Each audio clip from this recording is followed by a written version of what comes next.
কি গো মা, আজ তো মালতী দিয়ে আসেনি। রান্না কি হবে? রান্না কি করব? কি রে বড়া, আজ মালতী দি আসেনি?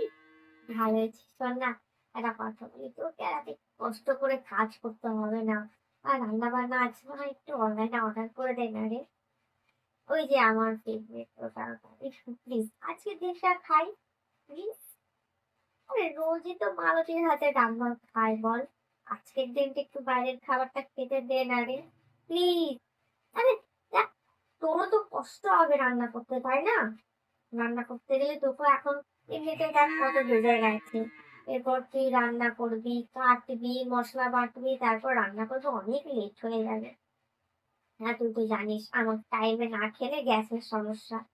অনলাইনে অর্ডার করে দে না রে, প্লিজ। লক্ষ্মী মাটি আমার, দে না রে। না না না না না না, ও, ওকে কিছু বলিস না প্লিজ। ওকে কিছু বলিস না, পাপানকে কিছু বলিস না, প্লিজ প্লিজ প্লিজ, নাহলে ও এসে খুব বকাবকি করবে, প্লিজ।